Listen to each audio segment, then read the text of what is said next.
Hello everyone, and welcome back to this retrospective series on the legions and their Primarchs. I am the Darklight Emissary, here to guide you on a brief overview on each of these, and to give you a bit of an idea about them if you're new, and a bit of speculation if you're not so new. And even if you are new, you'll enjoy the speculation, I believe, as well. This episode is on the 12th Legion, which is the Red Angel and the World Eaters Legion. Now, this Legion, as the name suggests, they are probably considered the most aggressive of any of the legions during the Great Crusade. They reveled in close combat. You know, they would prefer to not ever use ranged weaponry if at all possible, and they behaved like a legion in the aspect of they would throw bodies at problems until the bodies buried the problem. Space Marines are not easily made, but the World Eaters definitely treated their men as if they were easily made. And I really, kind of looking back on it, I don't understand how they kept up recruitment numbers. It's probably one of those things that it's just a rule of cool thing. But if you look at the kind of bloody mayhem the World Eaters go through, they should not have been able to keep up their legion numbers even at the height of the Great Crusade, being able to pump out Space Marines during that time. It took less time to make Space Marines back then, but still. So for a long time, the World Eaters were called the Warhounds, and they, were for as savage and brutal as they were as a legion. They had a sense of warrior honor to them. I feel like they were well respected to a certain degree by their brother legions and Space Marines for a while. And that changed quite a bit with Angron being found. Now, Angron is an interesting Primarch.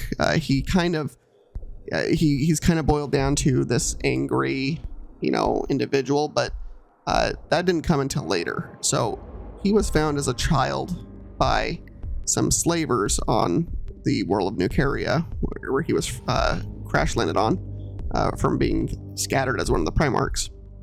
And as a child, he slew a bunch of Eldar. It's not explicitly said Eldar, but it's speculated they were Eldar. And the Eldar had foreseen his bloody future and tried to stop it from occurring because it horrified them so much. And as a child, Angron was able to kill a bunch of Eldar, which, Eldar are not pushovers. They're not, some muscle-bound enemies, but you don't want to fight Eldar most of the time, I'd say. But that just kind of goes to show Angron being as powerful as he was, even as a child.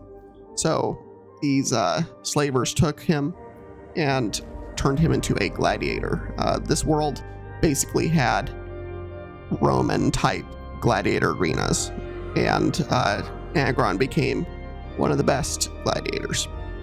Now, Angron, though, personality-wise, he was actually a very heartfelt Primarch. It's speculated he would have been, so the Emperor basically had a different role for each Primarch to play, and the intended role for Angron was to be somewhat of an empath. In other words, he had the ability to, share in the pain of others, and to basically, I think, end up being like a very good leader is kind of what, be one of the better generals, if what happened to him had not happened. But during one of the fights in the arenas, he is fighting with one of his mentors in the arenas, and they defeat their enemy, and his masters demand him to kill one of his kill his mentor, and Angron refuses. And so, as a punishment for that, the leaders of this masters force him to undergo surgery to take on what are known as the Butcher's Nails. Now, this is some of the worst technology that could be implanted in you. Basically, it takes away any feeling of joy and pleasure and happiness unless you are killing. So it forces you to become a superlative warrior if you want to have any relief from the nails. And so Angron was installed with this, and then due to that need to have the pain go away, he was then forced to kill his former mentor. And so that being said, Angron still was eventually able to lead a rebellion against his masters and against the leaders of this planet.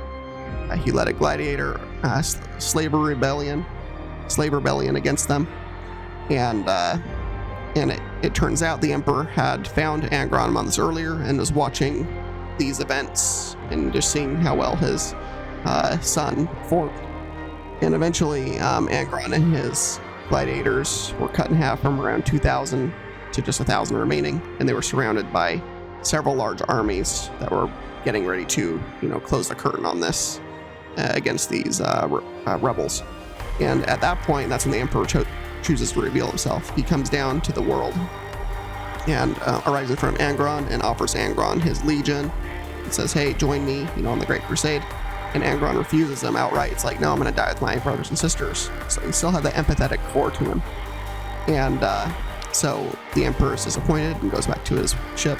And he decides to just take Angron up into the ship by teleporter. And he left the rest of his men and women to die on the world. And this is where these events get a bit weird because, Angron confronts the Emperor, why didn't you save my brothers and sisters? And the Emperor says, you shouldn't question me. But that's completely different from how the Emperor has shown himself to other Primarchs. So I'm not sure why he was so gruff with Angron, because not only did he not let Angron take any people up with him, he just lets them all die. I mean, this isn't the same Emperor that let people like Lorgar have his, chosen, second and third in command come with him, which we'll talk about those results later. That didn't end up happening good for anyone. And plenty of other legions, the first captain or someone very important in the legion ends up being an ascended former regular human advisor to their Primarch. So why not let that happen with Angron? Who knows? It's not told at all. But one of my speculations here is that the Emperor recognized the Butcher's Nails, which is a dark age of technology, archotech, and he definitely knew they were bad news, and all the gladiators were implanted with it. And so perhaps the Emperor was hoping to have avoided that spreading in his forces, but Angron had it, and the Emperor eventually studied Angron's brain and noticed that the Butcher's Nails had completely replaced a part of his brain. And so if the Emperor tried to remove the Butcher's Nails, then it would kill Angron. And for his purposes, Angron was better useful alive than dead. And so the Emperor did not remove the nails and let Angron lead his men. Now, Angron is definitely at the top of my list for a Primarch you would not want to serve. He killed a number of leaders in the Legion at first because he didn't want to be there, and the nails, would only relieve him at all if he killed. So his men were the ones that first confronted him, and he killed them all except for Karn, who becomes the de facto first captain. He's the 8th Assault Company captain, but he basically becomes the first captain, and he's one of the best warriors in the Legion. So he wins Angron's respect and trust and basically becomes Angron's equerry at that time. Karn basically runs the Legion. Let's be real here. Angron was a lot of times way too angry to run his Legion effectively. He was a decent general and a very good warrior, but oftentimes he was in a rage, and Karn was the only one kind of keeping things reasonably together. Now, as time progressed, one of the most unusual things happens with Angron. He actually abandons his Legion and goes and just lives a savage life on a savage world, and it takes years for Karn and the world leaders to find their Primarch and bring him back. Karn even, says, hey, Angron, you are dishonoring your Legion here. You need to come back and prove to us who you really are. And Angron actually agrees with Karn and comes back and leads his Legion again. Now, eventually, Angron orders that his entire Legion be implanted with versions of the Butcher's Nails. And I really do not get why the Emperor eventually outlaws Psykers, and hurts groups like the Thousand Sons who are Psyker specialized, but I do not know why he would not have taken a harder stance against the Butcher's Nails, because they they were so detrimental to this legion. The legion was already a very, bloodthirsty legion, and the Butcher's Nails made them even worse and made them not being able to make any decisions that didn't involve just attacking and killing everything in front of them to relieve pressure from those nails. And this led them down a path directly into the lap of Khorne, the blood god of chaos. They were doing so much damage and so much death that eventually they drew his eye, and he started to covet them. And again, the Emperor knew about Khorne. He knew about the Chaos Gods.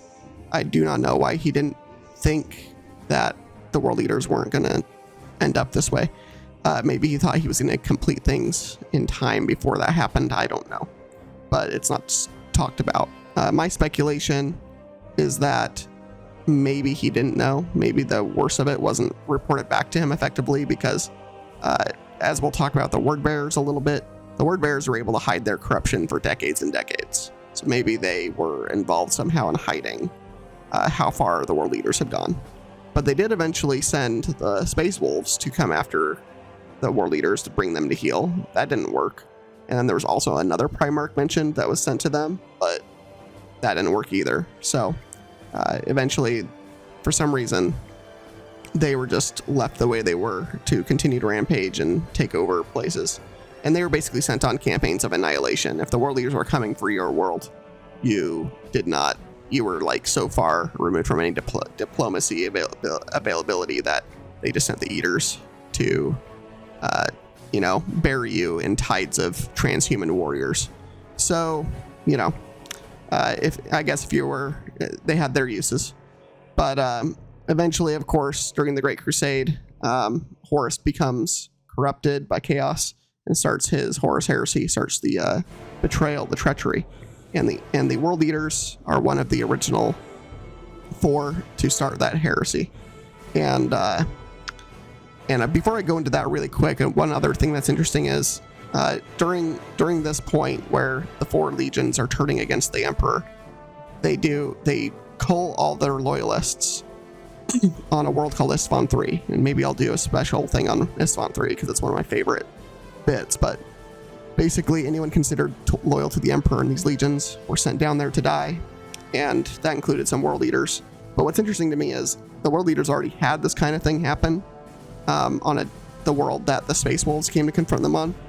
They had a whole section of the world leaders saying to Karn and Angron, like, we need to stop this madness. We are getting way too bloody and way too chaotic. And of course, Angron and Karn aren't going to listen with the Butcher's Nails implanted, and so they actually purged a large part of their more reasonable men there, and then they get to Isstvan 3 and purge the rest of anyone considered loyal to the Emperor, even if they had the nails, which all of them did at that point. So just an interesting little side point.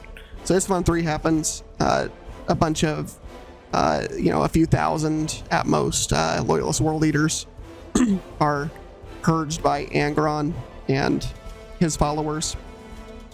This is the first time we see Karn in the throes of Khorne's blessing. He yells at Loken of the Luna Wolves, I follow the Eightfold Path, and he doesn't seem to really be there anymore. He's kind of like in a trance state doing this.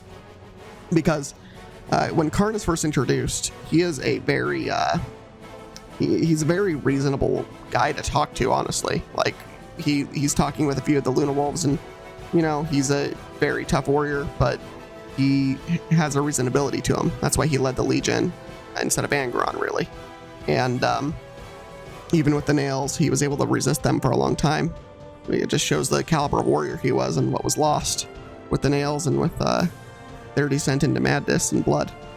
And so Karn is first witness there is that, and then later on, we see Karn's full descent into becoming the eventual champion of Khorne. He becomes basically his avatar, and basically as a basically as a force of nature. If you run into him, he is only there to satisfy Khorne's need for blood and skulls, and if you're in the way, it's like a freight train coming right at you. He's not going to stop. And likewise, during the events of the heresy, Angron is dying to the nails, basically. And to save him from the nails, Lorgar of the Wordbearers sees an opportunity to give Angron a chance at survival. And the only way to do that is to turn Angron into a demon prince. And he turns him into a demon prince of Khorne. And so he becomes I believe, the second of the 4 to fall to chaos directly and become one of the avatars, one of the princes of chaos. And Angron, he has a humbleness to him in his demon princedom. Karn, approaches him and is like, Master, can't believe what's happened to you type of thing. And Angron says to Karn, don't call me master, especially not now. It's not appropriate. Because Angron never saw himself as anything special, really. He was very frustrated and always basically hated the Emperor for what he did at the beginning and how he treated him. And I kind of agree with him. I don't know why the Emperor did that. Again, he didn't do that for other legions, and he might have engendered Angron staying on the right side of the line for a while longer at least. But I think eventually this legion was falling to chaos eventually, just by their very nature. And so Angron in his ascended form and Karn turning basically fully into the avatar of Khorne help with the heresy, and they go on a bloody rampage for a while, and eventually they have to be brought to heel by Perturabo of the Iron Warriors to bring them back into the fold of the traitor side to get them to come with them to Terra for the final Siege of Terra. So in the current Siege of Terra books, Angron and the World Leaders have been at the forefront of the conflict. Angron has been charging forward through a lot of the defenses. We've seen him be one of the best tools of Horus, even if he is a bit unfocused. He's destruction incarnate wherever he goes. Now, one other interesting thing about the World Leaders and Karn specifically is that Karn had been best friends with Sigismund of the Imperial Fists, and they used to fight in the gladiator arenas of the World Leaders together. In fact, Sigismund wraps a chain around his sword and weapon, and that's an aspect of of gladiators that fought in the World Leader arenas. So both Sigismund and later the Black Templars carry that tradition forward. It's an ancient World Leader tradition that still is practiced amongst the Loyalists, which I find interesting. And so Karn eventually is slain by Sigismund in the Siege of Terra, but he is brought back by Khorne, and that's when he truly ascends to become the avatar of the Blood God. And Angron, of course, after the siege and everything fails, Angron and Karn and the World Leaders retreat along with the rest of the traitors. And very long story short, Karn eventually is leading some of the last bits of the Legion against a war against the Emperor's children. And Karn does not like the progress that is happening. They have to stop every night because it's too cold in the world they're fighting on. And so Karn just grabs a flamethrower and starts torching the World Leaders hiding with him, and basically embroils the entire world into a inferno of just death and destruction. And Karn gets his moniker, the Betrayer. So he's known now as Karn the Betrayer. And he basically just leads a group of berserkers around, to fulfill the Blood God's wishes. He is probably the most focused of any of the Chaos God avatars from any of the 4. Typhus of Nurgle is another big one. I'd say that's pretty focused. Kept his mind mostly. Karn hasn't really kept his mind, but he's most focused, I'd say. Angron has also been active in 40k. Angron led an assault on a world called Armageddon and was banished by the Grey Knights.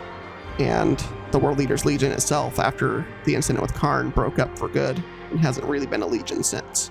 And basically its disparate forces are they're Khorne berserkers in most Chaos armies that will allow Khorne forces in. Khorne doesn't like Tzeentch or Slaanesh, so you won't really see them mixing with them much, but otherwise, as long as the blood flows, as long as there's the promise of combat, you can probably convince Karn and his men to show up, or summon Angron if you have enough blood going on. But anyway, so they descend straight into becoming just the most superlative brawlers and, you know, death dealing troops imaginable. You know, like their armor goes from blue and white to being just the red of blood. And you can argue whether or not they paint it red or if it's just the many layers of victories they have amongst their armor that turned it red. But that is basically it for this Legion. They are a very, they are probably one of my favorites in terms of just being like right up in your face. It's kind of like having a little army of Doom Slayers from, you know, like Doom Eternal. Imagine having a full army of them, of those guys charging at you. That's basically the World Leaders Legion. So that's basically it for this. So like and subscribe if you liked it. Please comment in the comment section. I would like to talk with you about this and love to discuss any aspect of this, whether you agree or disagree with anything I talked about here. And as always, bring your light into the dark places. And next episode will be on the 13th Legion. This will be a fun one as well. And definitely like myself some Ultramarines. So they're not my favorites, but I think the Ultramarines are pretty cool. And I'll talk a bit about why next time. So thanks. Have a great day or night wherever you are, and we will see you in the next one. Thank you.